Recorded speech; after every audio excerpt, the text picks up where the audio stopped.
नमस्कार दोस्तों, स्वागत है यूट्यूब चैनल सनबिग क्लासेस पे। आज का वीडियो है बीपीएससी प्राथमिक शिक्षक के प्रैक्टिस सेट नंबर 4। इससे पहले प्रैक्टिस सेट नंबर 1 से 3 करा चुके हैं। अगर आप नहीं देखे हैं तो प्लेलिस्ट में जाकर देख सकते हैं, प्लेलिस्ट बना हुआ है। आइए शुरू करते हैं प्रैक्टिस सेट नंबर 4 के पहले प्रश्न से। व्यायाम मंडल की स्थापना 1896 में पुणे में किसके द्वारा की गई थी? व्यायाम मंडल की स्थापना 1896 में पुणे में किसके द्वारा की गई थी? और इसका आंसर हो जाएगा ऑप्शन ई, उपयुक्त में से एक से अधिक। ये चापेकर बंधुओं के द्वारा किया गया था, दामोदर हरि चापेकर और बालकृष्ण चापेकर के द्वारा। अगला प्रश्न है कि बिहार विद्यापीठ की स्थापना हुई थी। बिहार विद्यापीठ की स्थापना हुई थी, कब हुई थी? और सही जवाब हो जाएगा ऑप्शन ए, 6 फरवरी 1921 ईस्वी को हुई थी। महात्मा गांधी ने मौलाना मजहरुल हक को बिहार विद्यापीठ का पहला कुलपति, ब्रजेश किशोर प्रसाद को उप कुलपति और डॉक्टर राजेंद्र प्रसाद को प्राचार्य बनाया था। किन्होंने? तो महात्मा गांधी ने। नेक्स्ट देखते हैं 1817 ईस्वी के पाइक विद्रोह निम्न में से किस स्थान पर हुआ था? 1817 ईस्वी का पाइक विद्रोह निम्न में से किस स्थान पर हुआ था? और इसका आंसर हो जाएगा ऑप्शन सी, उड़ीसा में हुआ था। 1817 ईस्वी का पाइक विद्रोह उड़ीसा में हुआ। अंग्रेजों के खिलाफ एक सशस्त्र विद्रोह था। इसका नेतृत्व बक्सी जगबंधु, पूर्व बक्सी या खुर्दा के राजा की सेना के कमांडर ने किया था। पाइक उड़ीसा के गजपति शासकों के किसान थे। नेक्स्ट प्रश्न है कि निम्नलिखित में से किसने 1875 ईस्वी में कलकत्ता में इंडियन लीग की स्थापना की थी? 1875 ईस्वी में। सही जवाब हो जाएगा ऑप्शन बी, शिशिर कुमार घोष। शिशिर कुमार घोष ने 1875 में लोगों में राष्ट्रवाद की भावना को जगाने के उद्देश्य से इंडियन लीग की शुरुआत की थी। नेक्स्ट प्रश्न है, किस मुगल बादशाह ने इजारा प्रणाली की शुरुआत की थी? इजारा प्रणाली की शुरुआत की थी। आंसर हो जाएगा ऑप्शन डी, जहांदार शाह ने। जहांदार शाह ने इजारा प्रणाली की शुरुआत की। नेक्स्ट है, पुस्तक 1857 निम्नलिखित में से किसके द्वारा लिखी गई थी? पुस्तक 1857। आंसर हो जाएगा ऑप्शन बी, सुरेंद्र नाथ सेन के द्वारा लिखी गई थी 1857। 1857 की क्रांति पर आधारित प्रमुख पुस्तक जो है कौन कौन है? तो the Indian war of independence, जो विनय दामोदर सावरकर के द्वारा लिखा गया था। The great rebellion, Ashok Mehta के द्वारा लिखा गया था। 1857 1857 एसएन सेन के द्वारा लिखी गई थी। रिबेलियन 1857 पीसी जोशी के द्वारा लिखा गया था। History of the Indian mutiny TR Holmes के द्वारा लिखा गया। ये सारे हैं प्रमुख पुस्तक है जो 1857 की क्रांति पर आधारित है। चलिए अगले प्रश्न पे चलते हैं कि स्वतंत्रता आंदोलन के दौरान दिल्ली घोषणा पत्र कब जारी किया गया था? दिल्ली घोषणा पत्र। इसका आंसर हो जाएगा ऑप्शन ई, उपयुक्त में से कोई नहीं। 2 नवंबर 1929 को देश के प्रमुख नेताओं का एक सम्मेलन बुलाया गया और सम्मेलन के अंत में घोषणा पत्र जारी किया गया था, जिसे दिल्ली घोषणा पत्र के नाम से जाना जाता है। इस मैनिफेस्टो के तहत कई मांगे की गई थी जिन्हें वायसराय इरविन ने मानने से इनकार कर दिया गया था। तो कब? 2 नवंबर 1929 ईस्वी को। अगला प्रश्न है कि वर्ष 1916 में भारतीय महिला विश्वविद्यालय की स्थापना किसने की थी? आंसर हो जाएगा ऑप्शन सी, डी के कर्वे। 1916 ईस्वी में प्रोफेसर डी के कर्वे ने भारतीय महिला विश्वविद्यालय की स्थापना की। यह महिला शिक्षा की दिशा में मील का पत्थर साबित हुआ। वे विधवा पुनर्विवाह संघ के सचिव भी थे। 1899 में उन्होंने पूना में एक विधवा आश्रम की स्थापना किया था। कौन? तो डॉक्टर डी के कर्वे, प्रोफेसर डी के कर्वे। महात्मा गांधी और जवाहरलाल नेहरू की पहली मुलाकात हुई थी। कहाँ हुई थी महात्मा गांधी और जवाहरलाल नेहरू की? और इसका सही आंसर हो जाएगा ऑप्शन ए, लखनऊ अधिवेशन 1916 ईस्वी में। दोनों नेता 26 दिसंबर 1916 ईस्वी को पहली बार यहाँ चारबाग रेलवे स्टेशन पे मिले थे। नेक्स्ट प्रश्न है कि इंडिया डिवाइडेड पुस्तक किसने लिखी थी? इंडिया डिवाइडेड पुस्तक किसने लिखी है? और इसका आंसर हो जाएगा option B, doctor Rajendra Prasad ने। उनके अन्य भी पुस्तक है डॉक्टर राजेंद्र प्रसाद के, महात्मा गांधी और बिहार, कुछ यादें, चंपारण में सत्याग्रह, आत्मकथा, भारत का विभाजन, आज़ादी के बाद से। ये सारे पुस्तक डॉक्टर राजेंद्र प्रसाद के हैं, लेकिन जो प्रसिद्ध है वो है इंडिया डिवाइडेड। नेक्स्ट है, भारत के लिए पहला संवैधानिक सुधारों पर श्वेत पत्र किसके द्वारा तैयार किया गया था? व्हाइट पेपर किसके द्वारा तैयार किया गया था संवैधानिक सुधारों पर? और इसका आंसर हो जाएगा ऑप्शन डी, साइमन कमीशन के द्वारा। सहायक गठबंधन प्रणाली के उपयोग को किसने तैयार और परिपूर्ण किया? सहायक गठबंधन प्रणाली के उपयोग को किसने तैयार और परिपूर्ण किया था? और इसका आंसर हो जाएगा ऑप्शन डी, लॉर्ड बेलेजली। नेक्स्ट देखते हैं कि हंटर कमीशन की रिपोर्ट में किस क्षेत्र पर विशेष बल दिया गया? हंटर कमीशन की रिपोर्ट में किस क्षेत्र पर विशेष बल दिया गया था? और इसका आंसर हो जाएगा ऑप्शन सी, प्राथमिक शिक्षक पर, प्राथमिक शिक्षा पे।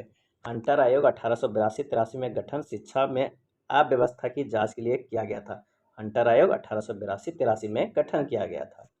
नेक्स्ट है, महात्मा गांधी द्वारा सविनय अवज्ञा आंदोलन किस वर्ष शुरू किया गया था? सविनय अवज्ञा आंदोलन, और इसका आंसर हो जाएगा ऑप्शन ए 1930 में। सविनय अवज्ञा आंदोलन गांधी की प्रसिद्ध दांडी मार्च के साथ शुरू हुआ। गांधी जी 12 मार्च 1930 को अहमदाबाद के साबरमती आश्रम से 78 अन्य आश्रय सदस्यों के साथ दांडी के लिए पैदल निकले थे और 6 अप्रैल 1930 ईस्वी को दांडी पहुंचे थे। इसके बाद उनके एवं उन्हें सहयोगियों द्वारा समुद्र में जल से नमक बनाकर ब्रिटिश सरकार के नमक कानून को तोड़ा था। तो इसका आंसर हो जाएगा 1930। अगला प्रश्न है कि दूसरे गोलमेज सम्मेलन के समय निम्नलिखित में से कौन भारत का वाइसराय था? सही जवाब हो जाएगा ऑप्शन बी लॉर्ड वेलिंगटन था। दूसरा गोलमेज सम्मेलन 7 सितंबर 1931 ईस्वी से 1 दिसंबर 1931 ईस्वी तक लंदन में आयोजित किया गया था और इस समय लॉर्ड इरविन की जगह लॉर्ड वेलिंगटन को भारत का वाइसराय बना दिया गया था। इस सम्मेलन में भारतीय राष्ट्रीय कांग्रेस की तरफ से गांधी जी को अपने एकमात्र प्रतिनिधि के रूप में नामित किया था। चलिए नेक्स्ट प्रश्न है कि निम्नलिखित में से कौन सी घटना पहले हुई थी? बताना है इनमें से कौन सी घटना पहले हुई थी। तो आइए देखते हैं कौन कौन सी घटना। तो खिलाफत आंदोलन की शुरुआत जो हुआ है 1917 में हुआ था। गांधी इरविन समझौता जो हुआ था 1931 में हुआ है। साइमन कमीशन का बहिष्कार किया गया था, कब किया गया था? तो 1928 ईस्वी में। और लखनऊ समझौता किया गया था 1916 ईस्वी में। इसका आंसर हो जाएगा पहले घटित हुई है, तो आंसर डी लखनऊ समझौता 1916 में। अस्पृश्यता की बुराई के उन्मूलन के लिए अस्पृश्यता विरोधी लीग की स्थापना किसने की थी? अस्पृश्यता की बुराई के उन्मूलन के लिए अस्पृश्यता विरोधी लीग की स्थापना किसने की थी? इसका आंसर हो जाएगा ऑप्शन डी महात्मा गांधी ने 1932 में अखिल भारतीय अस्पृश्यता विरोधी लीग की स्थापना की थी और 1933 में एक साप्ताहिक पत्रिका हरिजन प्रकाशित की थी। गांधी ने घनश्याम दास बिड़ला को हरिजन सेवक संघ के पहले अध्यक्ष और अमृतलाल ठक्कर को इसके सचिव के रूप में नामित किया था। नेक्स्ट प्रश्न है कि भूदान आंदोलन किसके द्वारा शुरू किया गया था? और इसका आंसर हो जाएगा ऑप्शन डी विनोबा भावे के द्वारा शुरू किया गया था भूदान आंदोलन। नेक्स्ट प्रश्न है कि अंग्रेजों के खिलाफ भारतीय नौसेना विद्रोह किस वर्ष हुआ? अंग्रेजों के खिलाफ भारतीय नौसेना विद्रोह, सही जवाब हो जाएगा ऑप्शन सी 1946 ईस्वी में। रॉयल इंडियन नेवी विद्रोह RIN या जिसे रॉयल इंडियन नेवी रिवोल्ट भी कहा जाता है 18 फरवरी 1946 ईस्वी को अंग्रेजों के खिलाफ रेटिंग्स यानी गैर कमीशन अधिकारियों और नाविकों द्वारा बॉम्बे बंदरगाह पर शुरू हुआ था। नेक्स्ट प्रश्न है कि निम्न में से कौन सा कथन असत्य है? बताना है कि इनमें से कौन सा कथन असत्य है। तो हड़प्पा सभ्यता के बर्तनों पर केवल काले रंग की चित्रकारी की गई थी, ये असत्य है। हड़प्पा सभ्यता का सर्वाधिक प्रसिद्ध स्थल मोहनजोदड़ो था, ये सही है। हड़प्पा सभ्यता के संबंध में सर्वप्रथम चार्ल्स मेसन द्वारा जानकारी दी गई, ये भी सही है।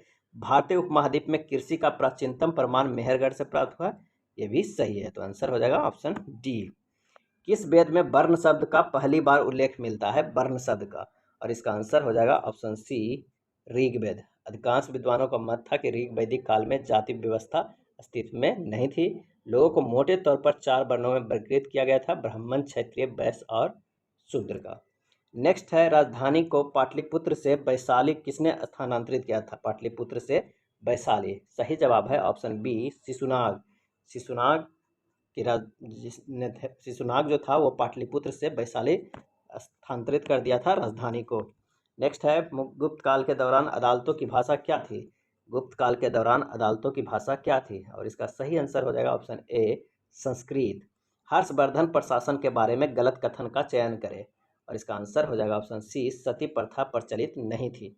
हर्षवर्धन काल में जो ये गलत कथन है कि सती प्रथा प्रचलित नहीं थी, प्रचलित थी। राजा अंतिम न्यायाधीश होता था, उसकी राजधानी कन्नौज थी। दास प्रथा प्रचलित थी, ये तीनों सही है।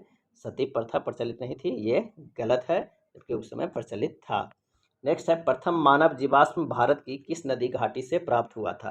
प्रथम मानव जीवाश्म भारत की किस नदी घाटी से प्राप्त हुआ था?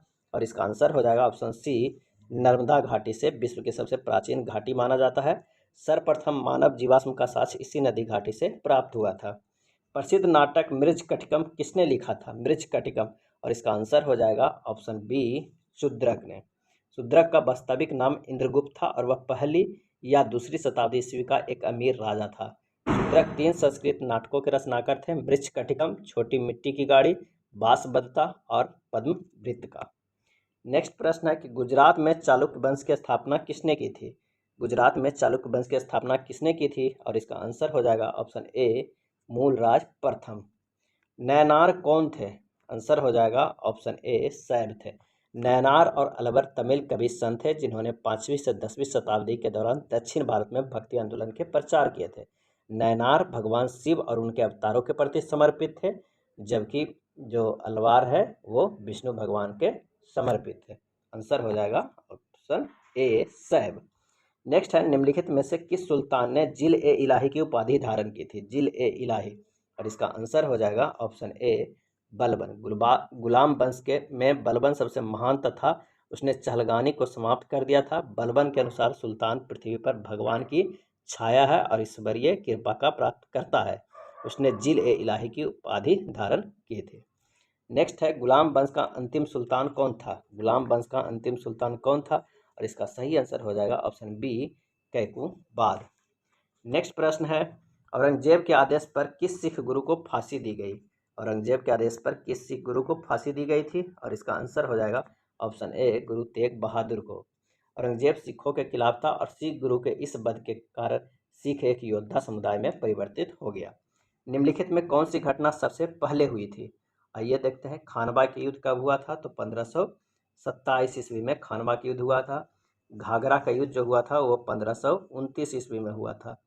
चौसा के युद्ध की लड़ाई की बात हम करते हैं तो 1539 ईस्वी में। कन्नौज का युद्ध हुआ था 1540 ईस्वी में। इसका सही आंसर हो जाएगा ऑप्शन ए खानवा की लड़ाई जो हुआ था 1527 ईस्वी में सबसे पहले हुई थी। नेक्स्ट है दादा साहेब फाल्के अंतर्राष्ट्रीय फिल्म समारोह 2023 में किस फिल्म को फिल्म ऑफ द ईयर चुना गया? आंसर हो जाएगा ऑप्शन बी RRR को, ट्रिपल आर को। सर्वश्रेष्ठ film the Kashmir file, film of the year RRR, best actor Ranbir Kapoor और बेस्ट एक्ट्रेस आलिया भट्ट को। और यहाँ पूछा गया फिल्म ऑफ द ईयर, न कि सर्वश्रेष्ठ फिल्म। अगर सर्वश्रेष्ठ फिल्म पूछा जाता तब द कश्मीर फाइल्स होगा। किस IIT संस्थान द्वारा समुद्र की लहरों से बिजली बनाने के लिए सिंधुजा नामक ओशियन वेव एनर्जी कन्वर्टर विकसित किया है? सिंधुजा नामक, और इसका आंसर हो जाएगा ऑप्शन ई उपयुक्त में से कोई नहीं। IIT मद्रास ने समुद्र की लहरों से बिजली बनाने के लिए सिंधुजा नामक ओशियन वेव एनर्जी कन्वर्टर विकसित किया है IIT मद्रास के। नेक्स्ट है इनमें से कौन सा उपग्रह नासा और इसरो द्वारा संयुक्त रूप से विकसित किया है? नासा और इसरो द्वारा, और इसका सही आंसर हो जाएगा ऑप्शन ई उपयुक्त में से कोई नहीं। नासा और इसरो का संयुक्त रूप से विकसित पृथ्वी अवलोकन उपग्रह का नाम क्या है? तो वो है निसार। नेक्स्ट प्रश्न है कि भारत अंडर 19 महिला क्रिकेट टीम ने फाइनल में किस टीम को हराकर पहला T20 वर्ल्ड कप जीता है? सही जवाब हो जाएगा ऑप्शन ई उपयुक्त में से कोई नहीं। ICC महिला अंडर 19 क्रिकेट विश्व कप 2023 का पहला संस्करण दक्षिण अफ्रीका में आयोजित किया गया था। भारत ने दक्षिण अफ्रीका में खेले गए फाइनल मैच में इंग्लैंड को 7 विकेट से हराकर खिताब अपने नाम किया था। किसे हराकर? तो इंग्लैंड को हराकर। नेक्स्ट प्रश्न है निम्न में से किस वन्यजीव संरक्षण पुरस्कार 2023 दिया गया? निम्न में से किसे वन्यजीव संरक्षण पुरस्कार 2023 दिया गया है? और इसका सही आंसर हो जाएगा ऑप्शन ए आलिया मीर को। फरवरी 2023 में रक्षा क्षेत्र के एशिया के सबसे बड़े एयर शो एयर इंडिया के 14वें संस्करण का आयोजन कहाँ किया गया? इसका आंसर हो जाएगा ऑप्शन सी बेंगलुरु में किया गया। नेक्स्ट प्रश्न है कि जनवरी 2023 में चुनाव आयोग ने बिहार के स्टेट आइकन किसे नियुक्त किया है? और इसका आंसर हो जाएगा ऑप्शन ए मैथिली ठाकुर को। मैथिली ठाकुर को स्टेट आइकन के रूप में नियुक्त किया गया है। बिहार का चौथा कृषि रोड मैप कब से लागू किया गया है?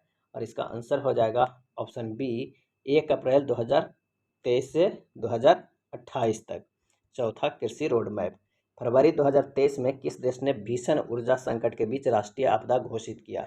भीषण ऊर्जा संकट के बीच राष्ट्रीय आपदा घोषित है, और इसका आंसर हो जाएगा ऑप्शन सी दक्षिण अफ्रीका। फरवरी 2023 में दक्षिण अफ्रीका के राष्ट्रपति सिरिल रामाफोसा ने देश में भीषण बिजली संकट के कारण राष्ट्रीय आपदा घोषित किया है। भारत का दूसरा एवं बिहार का पहला वानिकी कॉलेज किस जिला में खोला गया? और इसका आंसर हो जाएगा ऑप्शन डी मुंगेर में खोला गया है। नेक्स्ट प्रश्न है कि नीति आयोग द्वारा भारत में पहली बार आकलित बहुआयामी निर्धनता के संदर्भ में देश के किस राज्य में बहुआयामी निर्धनता का स्तर सर्वाधिक है? और इसका आंसर हो जाएगा ऑप्शन बी बिहार में। नेक्स्ट प्रश्न है कि शिक्षा के विकास के लिए विश्व का सर्वोत्तम सम्मान यदान पुरस्कार 2022 निम्नलिखित में से किसे प्रदान किया गया? आंसर हो जाएगा ऑप्शन ए रुक्मिणी बनर्जी को। सी इज ए चेंज मेकर योजना निम्नलिखित में से किसके द्वारा शुरू की गई है? सी इज ए चेंज मेकर, और इसका आंसर हो जाएगा ऑप्शन सी राष्ट्रीय महिला आयोग के द्वारा। अगला प्रश्न है कि तरुण भारत संघ नामक समूह संबंधित है। तरुण भारत संघ नामक समूह संबंधित है, और इसका आंसर हो जाएगा ऑप्शन सी पुरानी झीलों को पुनः निर्मित करने में। पुरानी झीलों को पुनः निर्मित करने में। अगला प्रश्न है कि संयुक्त राष्ट्र खाद्य एवं कृषि संगठन का मुख्यालय कहाँ स्थित है? संयुक्त राष्ट्र खाद्य एवं कृषि संगठन का मुख्यालय कहाँ स्थित है? और इसका सही आंसर हो जाएगा ऑप्शन बी रोम। अगला प्रश्न है कि उत्तरी ध्रुव पर पहुंचने वाला विश्व का प्रथम व्यक्ति पुरुष कौन थे? उत्तरी ध्रुव पर पहुंचने वाला विश्व का प्रथम व्यक्ति पुरुष कौन थे? आंसर हो जाएगा ऑप्शन सी रॉबर्ट फेरी। निम्नलिखित में किस रंग के प्रकाश का पौधों द्वारा तीव्र अवशोषण होता है? आंसर हो जाएगा ऑप्शन सी नीला एवं लाल। पौधे में क्लोरोफिल नामक वर्णक पाया जाता है। क्लोरोफिल का रंग हरा होता है, परंतु यह सूर्य के विद्युत चुंबकीय स्पेक्ट्रम में से लाल एवं नीला रंग तेजी से अवशोषित करता है। नेक्स्ट है पौधे की कोशिकाओं में कार्बोहाइड्रेट का संचय किस रूप में होता है? कार्बोहाइड्रेट का संचय, आंसर हो जाएगा ऑप्शन सी स्टार्च के रूप में संचय होता है। जंतुओं की कोशिकाओं में कार्बोहाइड्रेट का संचय ग्लाइकोजन के रूप में होता है। पौधों की कोशिकाओं की कोशिका भित्ति सेलुलोज की बनी होती है। चलिए अगले प्रश्न पे चलते हैं कि हरे पादप में उपस्थित अबरनी लवक यानी ल्यूकोप्लास्ट का कार्य क्या है? आंसर हो जाएगा ऑप्शन डी खाद्य संग्रह में सहायक करना। नेक्स्ट है निम्न में से मूत्राशय में पाई जाने वाली पेशी है? सही जवाब हो जाएगा ऑप्शन ए रेखित पेशी है। नेक्स्ट प्रश्न पे चलते हैं कि टोकोफेरॉल किस विटामिन का रासायनिक नाम है? टोकोफेरॉल, सही आंसर हो जाएगा ऑप्शन ई उपयुक्त में से कोई नहीं। टोकोफेरॉल विटामिन ई का रासायनिक नाम है। इसकी कमी से जनन क्षमता प्रभावित होती है। यह पत्ती वाली सब्जियां, दूध, मक्खन, अंकुरित गेहूं एवं वनस्पति तेल में पाया जाता है। एड्स रोग निम्न में से किसके कारण होता है? एड्स रोग निम्न में से किसके कारण होता है? सही आंसर हो जाएगा ऑप्शन सी HIV के कारण। नेक्स्ट प्रश्न है कि मनुष्य की आमाशय की दीवार में स्रावित होती है। मनुष्य की आमाशय की दीवार में स्रावित होती है, आंसर हो जाएगा ऑप्शन ए जठर रस। जठर रस में HCl, पेप्सिनोजेन, रेनिन और लाइपेज होते हैं। ब्रिक की रचनात्मक एवं क्रियात्मक इकाई क्या है? और इसका आंसर हो जाएगा ऑप्शन बी नेफ्रॉन। ब्रिक की रचनात्मक एवं क्रियात्मक इकाई नेफ्रॉन है। अगला प्रश्न है कि उड़ते हुए विमान की ऊंचाई किस यंत्र से मापी जाती है? उड़ते हुए विमान की ऊंचाई किस यंत्र से मापी जाती है? आंसर हो जाएगा ऑप्शन ए अल्टीमीटर से। ऊर्जा संरक्षण सिद्धांत का अर्थ है? ऊर्जा संरक्षण सिद्धांत का अर्थ है ऑप्शन डी ऊर्जा का न तो सृजन किया जा सकता है और न ही विनाश किया जा सकता है। अगला प्रश्न है कि डिग्री सेल्सियस तथा फ़ारेनहाइट स्केल के मध्य संबंध को दर्शाया जा सकता है? तो आंसर हो जाएगा C/5 बराबर F-32/9। सही जवाब है सी। वायु दाब मापी के पाठ्यांक में अचानक गिरावट निम्नलिखित में से किसका संकेत है? सही जवाब है ऑप्शन बी तूफानी मौसम का। अचानक गिरावट तूफानी मौसम का संकेत है। धीरे धीरे नीचे गिरना वर्षा की संभावना है। अचानक नीचे गिरना आंधी तूफान, और धीरे धीरे ऊपर उठना साफ मौसम का। अगला प्रश्न है कि ध्वनि की चाल की विभिन्न माध्यमों में अवरोही क्रम है?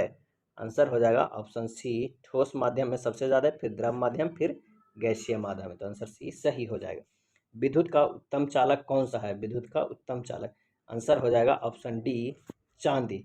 अगले प्रश्न पे चलते हैं कि सिल्वेनाइट निम्न में से किसका अयस्क है? सिल्वेनाइट, आंसर सही हो जाएगा ऑप्शन ए सोना का। कैल्वेनाइट एवं सिल्वेनाइट दोनों सोना यानी गोल्ड के प्रमुख अयस्क है। रासायनिक रूप से शुष्क बर्फ क्या है? सही जवाब हो जाएगा ऑप्शन बी ठोस कार्बन डाइऑक्साइड। ठोस कार्बन डाइऑक्साइड। किसी तत्व के परमाणु में अधिकतम कक्षाओं की संख्या कितनी होती है? किसी तत्व के परमाणु में अधिकतम कक्षाओं की संख्या कितनी होती है? आंसर हो जाएगा ऑप्शन सी 7 होती है। नेक्स्ट प्रश्न है कि सभी निष्क्रिय गैसों की संयोजकता कितनी होती है? सभी निष्क्रिय गैसों की संयोजकता कितनी होती है? आंसर हो जाएगा ऑप्शन ए 0। मधुमक्खियों एवं चींटियों के डंक में निम्न में से कौन सा अम्ल पाया जाता है? मधुमक्खियों एवं चींटियों, और इसका आंसर हो जाएगा ऑप्शन ई उपयुक्त में से कोई नहीं, क्योंकि मधुमक्खियों एवं चींटियों के डंक में फॉर्मिक अम्ल है जो चॉइस में नहीं है। एस्कॉर्बिक अम्ल आंवला, संतरा, अनानास आदि में, ऑक्जेलिक अम्ल पालक, टमाटर में, एसिटिक अम्ल सिरका में पाया जाता है। तो आंसर हो जाएगा उपयुक्त में से कोई नहीं। नेक्स्ट है परम शून्य ताप का मान कितना होता है? परम शून्य ताप का मान कितना होता है? आंसर हो जाएगा ऑप्शन डी -273 डिग्री सी। परम शून्य ताप वह ताप है जिस पर सभी गैसों का आयतन गणितीय रूप से शून्य हो जाता है, लेकिन यह एक काल्पनिक स्थिति है। मोनोजाइट किस धातु का अयस्क है? मोनोजाइट। सही जवाब हो जाएगा ऑप्शन डी थोरियम का। कैल्शियम का जो अयस्क है वो डोलोमाइट कैल्साइट है, कॉपर के कॉपर ग्लास क्यूपराइट है, आयरन के हेमेटाइट मैग्नेटाइट सीडेराइट और थोरियम के मोनोजाइट होता है। अगला प्रश्न है कि निम्न में से रोल गोल्ड का संगठन है, रोल गोल्ड का संगठन है। आंसर हो जाएगा ऑप्शन सी तांबा 90% और एल्युमिनियम 10% मिला रहता है रोल गोल्ड में। ब्यूटेन का रासायनिक सूत्र क्या है? तो C4 और H10, C4H10 है जो ब्यूटेन का रासायनिक है, तो आंसर हो जाएगा ऑप्शन ए। नेक्स्ट प्रश्न है कि वाक एवं अभिव्यक्ति की स्वतंत्रता के अंतर्गत निम्न में से कौन शामिल है? वाक एवं अभिव्यक्ति की स्वतंत्रता के अंतर्गत निम्न में से कौन सा शामिल है? आइए देखते हैं। तो प्रेस की स्वतंत्रता बिल्कुल शामिल है, प्रदर्शन एवं विरोध का अधिकार ये भी शामिल है, मौन रहने की स्वतंत्रता ये भी है। इसका सही जवाब हो जाएगा ऑप्शन डी 1, 2, 3। वाक एवं अभिव्यक्ति की स्वतंत्रता अनुच्छेद 19 के अंतर्गत प्रेस की स्वतंत्रता, प्रदर्शन एवं विरोध का अधिकार एवं मौन रहने की स्वतंत्रता शामिल है। अगला प्रश्न है कि संविधान के किस अनुच्छेद में यह वर्णित है कि राज्य न्यायपालिका को कार्यपालिका में पृथक करेगा? और इसका आंसर हो जाएगा ऑप्शन सी अनुच्छेद 50 में। नेक्स्ट प्रश्न है कि भारत में आम चुनाव किस सिद्धांत पर आधारित है? और इसका आंसर हो जाएगा ऑप्शन बी प्रादेशिक प्रतिनिधित्व। भारत में आम चुनाव सार्वभौमिक वयस्क मताधिकार के आधार पर है, प्रादेशिक प्रतिनिधित्व प्रणाली पर आधारित है। अगला प्रश्न है कि राज्य सरकार के संबंध में स्थानीय सरकार किसका प्रयोग करती है? सही जवाब हो जाएगा ऑप्शन ए प्रत्यायोजित प्राधिकार का। भारतीय संविधान की समवर्ती सूची की धारणा किस देश के संविधान से ली गई है? आंसर हो जाएगा ऑप्शन सी ऑस्ट्रेलिया से ली गई है। निम्न में से किसे विधि के समक्ष समानता से छूट प्रदान की गई है? और इसका आंसर हो जाएगा ऑप्शन ए राष्ट्रपति। भारतीय संविधान के अनुच्छेद 361 के अंतर्गत राष्ट्रपति एवं राज्यपाल को विधि के समक्ष समानता में छूट प्रदान की गई है। भारत में सूचना का अधिकार अधिनियम कब अधिनियमित किया गया है? और इसका आंसर हो जाएगा ऑप्शन सी 15 जून 2005 को सूचना का अधिकार अधिनियम को अधिनियमित किया गया है। अगले प्रश्न पे चलते हैं कि संयुक्त राष्ट्र सभा के अनुसार बाल अधिकार के अंतर्गत निम्नलिखित में कौन सा अधिकार नहीं आता है? और इसका आंसर हो जाएगा ऑप्शन डी विवाह। अगला प्रश्न है कि निम्न में से किस पंचवर्षीय योजना में गरीबी उन्मूलन तथा आत्मनिर्भरता पर बल दिया गया था? सही जवाब हो जाएगा ऑप्शन सी 5वीं पंचवर्षीय योजना में। लघु उद्योगों के लिए उच्चतम वित्त निकाय कौन सा है? लघु उद्योगों के लिए उच्चतम वित्त निकाय कौन सा है? इसका आंसर हो जाएगा ऑप्शन बी सिडबी। नेक्स्ट प्रश्न है बिहार सरकार द्वारा प्रस्तावित बजट 2023-24 में सर्वाधिक खर्च निम्नलिखित में से किस मद पर किया जाएगा? आंसर हो जाएगा ऑप्शन ए शिक्षा पर। बिहार सरकार द्वारा प्रस्तावित बजट 23-24 में सर्वाधिक खर्च किया जाएगा शिक्षा पर, तो कितना 40,540.91 करोड़ रुपया। निम्नलिखित में कौन सी जलधारा प्रशांत महासागर की ठंडी जलधारा है? आंसर हो जाएगा ऑप्शन ए हम्बोल्ट। हम्बोल्ट प्रशांत महासागर की ठंडी जलधारा है।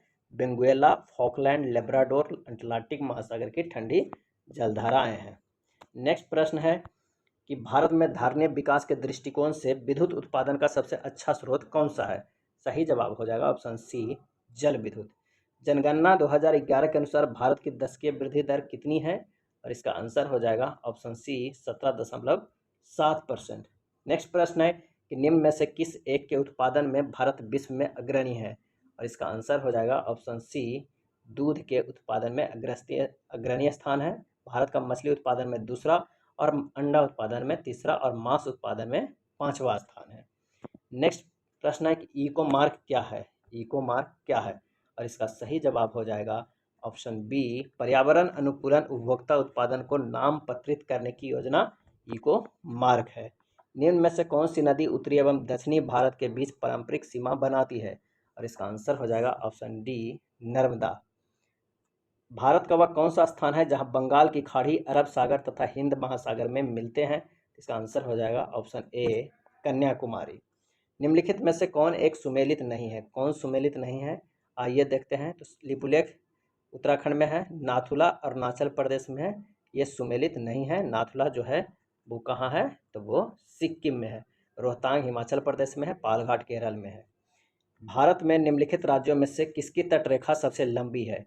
और इसका आंसर हो जाएगा ऑप्शन डी गुजरात की तटरेखा सबसे लंबी है। निम्नलिखित नदियों में किसको दक्षिण की गंगा कहा जाता है? दक्षिण की गंगा किसे कहा जाता है? इसका आंसर हो जाएगा ऑप्शन ए कावेरी को दक्षिण का गंगा कहा जाता है। और एनसीईआरटी के अनुसार गोदावरी को दक्षिण की गंगा कहा जाता है। नेक्स्ट है, निम्नलिखित में कौन सी फसल मृदा को नाइट्रोजन से भरपूर कर देती है?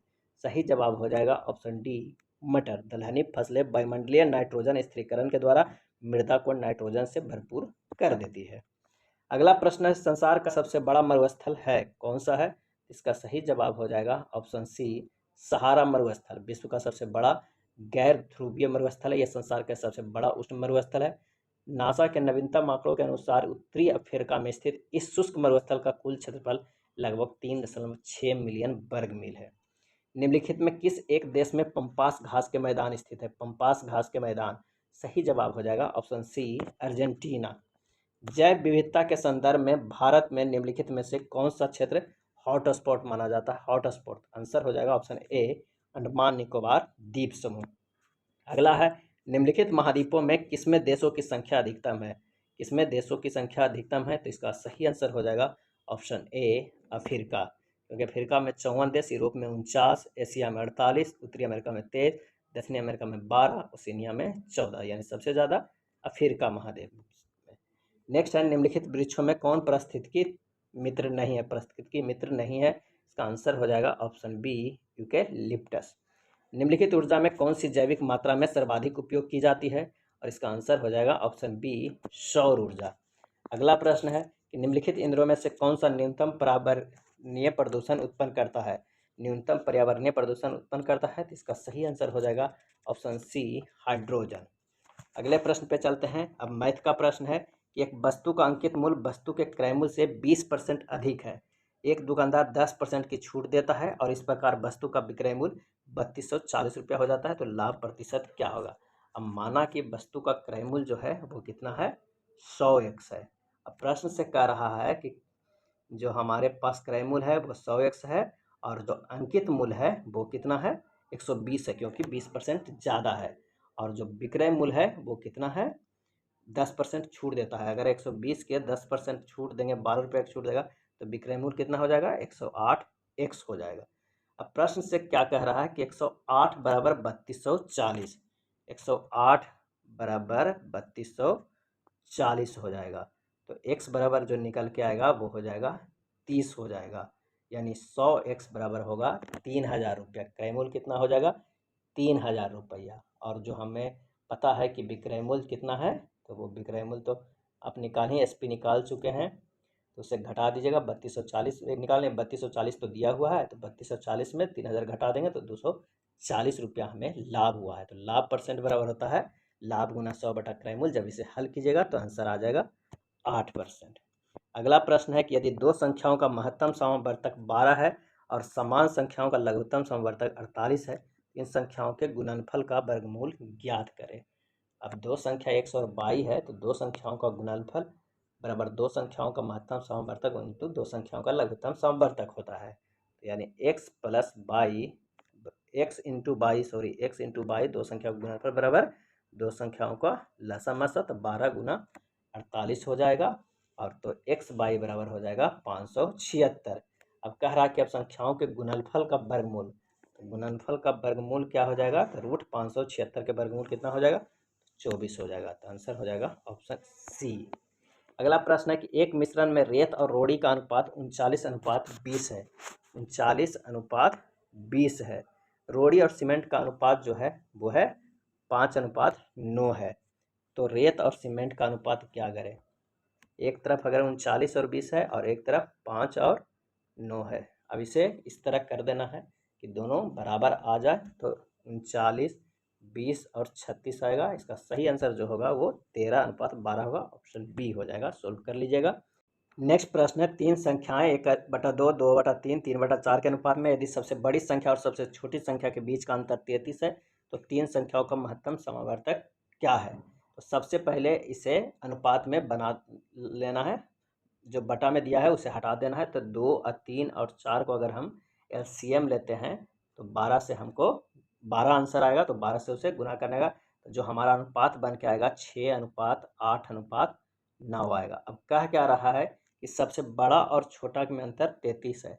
9 - 6 बराबर हो जाएगा 33। तो 3 बराबर हो जाएगा 33, इसलिए 1 बराबर हो जाएगा 11। अब 6, 8, 9 में 11 हमारा कॉमन है, तो महत्तम समवर्तक कितना हो जाएगा 11, तो आंसर हो जाएगा ऑप्शन बी। नेक्स्ट प्रश्न है कि 64/5 गुना 92 प्लस 6/5 गुना 48 का मान क्या होगा। इसे जब सॉल्व कीजिएगा तो इसका मान आ जाएगा 1235.2 ए आ जाएगा। नेक्स्ट प्रश्न है कि एक वस्तु को 1000 रुपया में बेचने पर कुछ हानि होती है, यह उस वस्तु का 1400 रुपया में बेचने पर व्यापारी को पुराने हानि के 3 गुणों के बराबर लाभ होते हैं, तो वस्तु का क्रय मूल्य ज्ञात कीजिए। अब सबसे पहले इस प्रश्न को बनाने के लिए क्या करना है कि हानि 100 रुपया मान लेना है कि 100 रुपया हुआ, वस्तु का क्रय मूल्य जो इतना होगा और जो हानि हुआ होगा उतना होगा, तो यानी 1000 वस्तु का क्रय मूल्य था और x उसमें हानि हुआ था।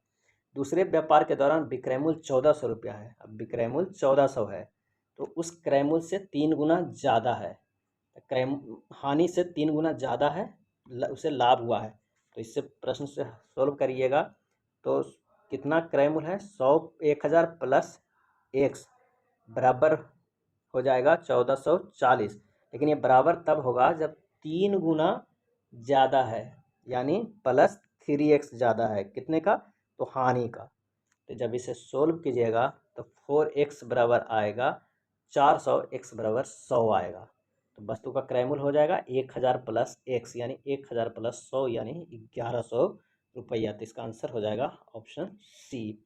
एक बार फिर से समझ लीजिए, वस्तु में हानि हुआ है 100 रुपया, तो क्रय मूल्य कितना हुआ 1000 दिया हुआ है क्रय में समय जो बेचा गया था, तो 1000 प्लस x हो जाएगा, तभी तो x की हानि हुई है। और व्यापार के दौरान विक्रय मूल्य 1400 रुपया दिया हुआ है, तो 1000 प्लस x और प्लस 3x बराबर होगा 1400। अब 3x ये आया है कि जो लाभ हुआ था उसकी हानि जो x था उसके 3 गुना हुआ है, तो इस तरह जब हल कीजिएगा तो आएगा 1100। नेक्स्ट प्रश्न है कि यदि 9 मकड़ियाँ 9 जाल 9 दिनों में बना लेती है तो एक मकड़ी एक जाल कितने दिनों में बना लेगी, और इसका सही आंसर हो जाएगा ऑप्शन सी 9 दिन में बनाएगा। आप सोल्व कर सकते हैं m1 इंटू D1 बटा W1 बराबर m2 इंटू D2 बटा W2, फार्मूला से भी आंसर 9 ही आएगा। एक निश्चित राशि पर अर्जित साधारण ब्याज मूल राशि का 4/25 है। यदि ब्याज की वार्षिक दर का संख्यात्मक मान और समय वर्ष में समान है तो ब्याज का वार्षिक दर क्या होगा। जब इसे सोल्व कीजिएगा तो आंसर हो जाएगा ऑप्शन डी 4%। काफ़ी सिंपल है। पहले SI निकाल लीजिएगा P गुना 4/25 और SI बराबर हम लोग जानते हैं P गुना R गुना T बटा 100, दोनों तरफ से इक्वेट कर दीजिएगा तो R बराबर 4% आ जाएगा। नेक्स्ट क्वेश्चन है 109 नंबर कि 5 के पावर 2x माइनस 16 गुना 5 के पावर x माइनस 5 बराबर 125, तो x का मान क्या होगा। और इस व्यंजक को जब हल कीजिएगा तो इसका आंसर निकल के आएगा B 8।